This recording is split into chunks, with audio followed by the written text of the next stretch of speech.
SME credit schemes. They listed major infrastructural projects funded during the period to include the Lagos-Calabar Coastal Highway, 2.23 trillion naira, Sokoto-Badagry Super Highway, 1.11 trillion naira, Trans-Sahara Super Highway, 489.2 billion naira, and the Road Emergency Intervention Project, 366 billion naira. Abu Dhabi loan to diversify funding sources, responding to questions on the FG's loan arrangement with First Abu Dhabi Bank. The Director General of the Debt Management Office, DMO, Mrs. Patience Oniha, said the facility was part of efforts to diversify Nigeria's funding sources and secure financing on more favorable terms. She said the transaction followed due process, having received National Assembly's approval and complied fully with the relevant provisions of the Fiscal Responsibility Act.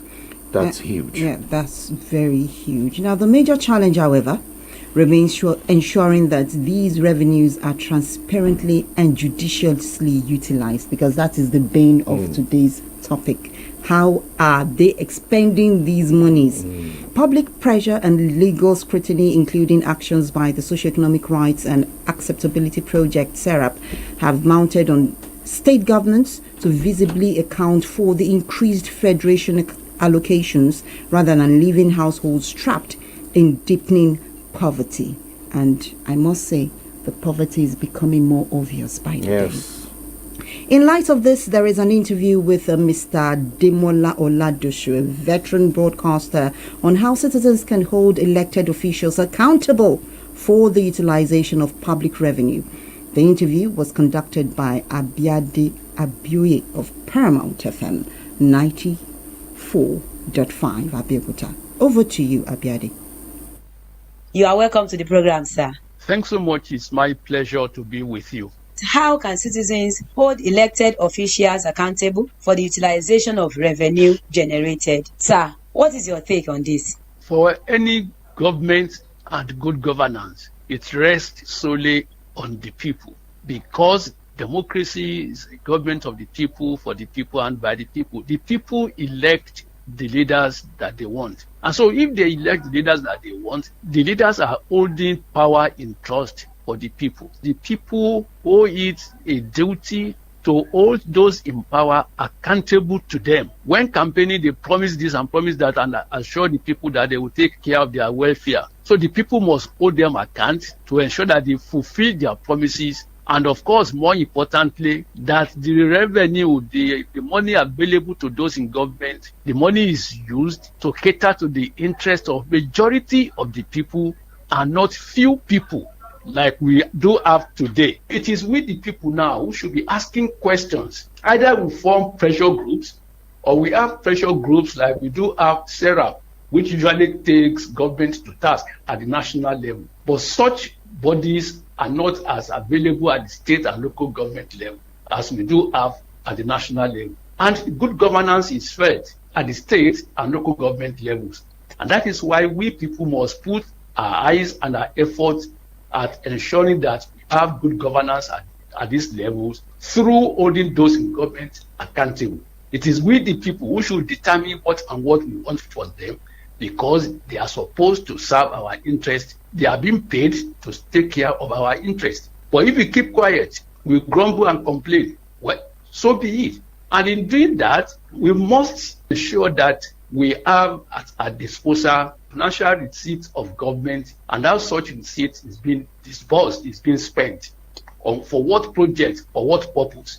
That is the question we should be asking for those in government. I know that they do organize a town hall meeting where the elected officials will come to talk to the people. But most of the time, these people that are in attendance are mostly party members, and they are not masses that are feeling the effect of their non-performance. What can you say about this? Yes, that is why we say we must organize. People must organize. When they hold town hall meetings, it's not supposed to be for the generality of everybody. It's supposed to be for the organized groups. Like we have the mechanics, we have the teachers, we have the journalists, we have the associate market men and whatever. These people are supposed to have held their own meetings. We are going to have town hall meeting with the governor of the local government chairman. For instance, if we say the Yalodjas, what are our demands from government? National Union of Road Transport Workers, what are our demands from government? If we say we are teachers, what are our concerns about education and teaching? So you collect all these demands, your opinion and everything, and those who will represent you will go forward to the town hall meeting. The town hall meeting, not everybody can be there. So that's why we say pressure groups must be organized. People must come together and take care of their interests by asking those in government questions about what they are doing with the public fund. It's public fund, it's not somebody's personal money for everybody. And such money should be used for the interest of everybody. Definitely, not everything can be done at the same time, but we must have a purposeful, sincere, and honest governance. This is their mission. If we find out that some of them are not doing well, can we take them to the law court? That's the beauty of democracy, due process. Democracy is based on supremacy of the rule of law. A government is not doing what you expect, or you think that government is derailing. As an individual, as a group who have vested interest, you can take government to court. There is no denying the fact that we have the right to take any government or any individual to court in our own interest.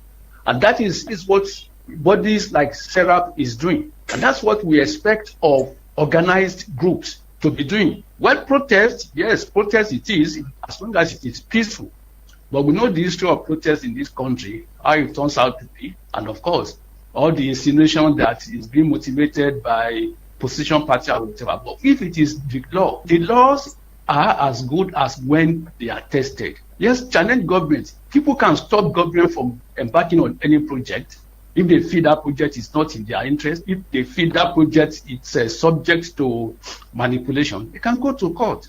All right, sir. Your advice to the listeners? Generally, we urge Nigerians to be purposeful, to be sincere, and eschew all forms of sentiment, parochialism, pride, and prejudice in this election of those we want to lead us. Let us examine critically their credentials. Let us examine critically their profile and background.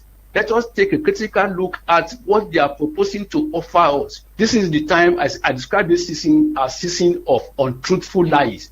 They will come with all kinds of ideas, which we will know within our heart of hearts that are difficult to achieve. You give bait to the fish to catch it.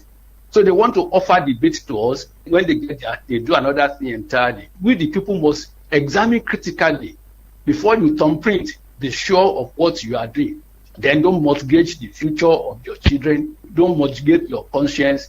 Vote according to your conscience. Vote according to the realities of the situation of Nigeria. Thank you very much, sir. And we say big thank you to our guest, Mr. Demola Oladosu, a veteran broadcaster who spoke with our person, Abiade Abioye of Paramount FM 94.5 Abeokuta, on how citizens can hold elected officials accountable for the utilization of public revenue. Ultimately, public revenue is not the personal wealth of those in government.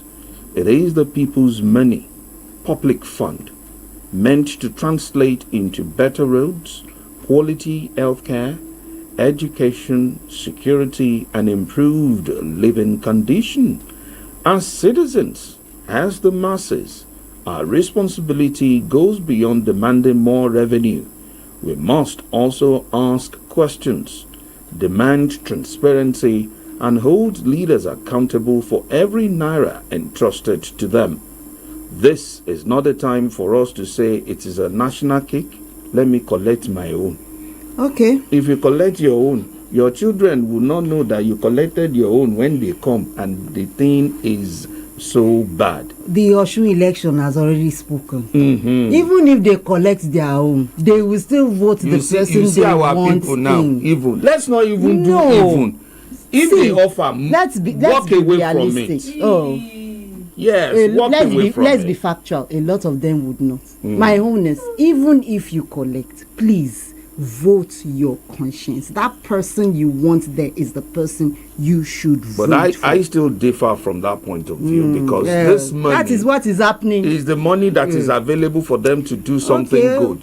So by the time you now say, okay, They want collect to- it they and want use to it get for it soup, back by the time they Olubukola, are there. If you now use it to do soup on your own, then don't complain that there fact is no is, money to do some road, people there will is collect, no money to do some hospitals. people will not collect. So let's but do the right vote thing the person always. Yeah. that you want. A viable The person that economy you believe is will not make the built change. by revenue generation alone. We've established that, but by how responsibly those revenues are managed and converted into meaningful development for the benefit of the masses. Well, that's where we draw the curtain on today's edition of The Pulse. Thank you so much for joining us. We sincerely appreciate the contributions of our team across the Southwest. Premier FM 93.5 Ibadan, Paramount FM 94.5 Abeokuta, Gold FM 95.5 Elisha, and Positive FM 102.5 Akure. We would love to hear from you. You can send your feedback, comments, and contributions through our social media platforms. Find us on Facebook at Radio Nigeria Ibadan Southwest Zone, on X via PFM 93.5. Or you can as well visit our website on www.radionigeriaibadan.gov.ng. Big thanks to the big boss, Mr. Femi Fulani, Ni Downsey, and others for their valuable contributions.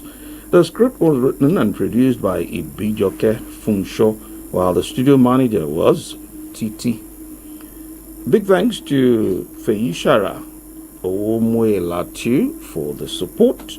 My name is Stephen Agbaje. Catch you some other time. And my name is Olubukola Enimola, leaving you with this song by Banky W titled Talk and Do. Remember, your voice matters, your participation counts, and together we can build a better society. Do have a great day.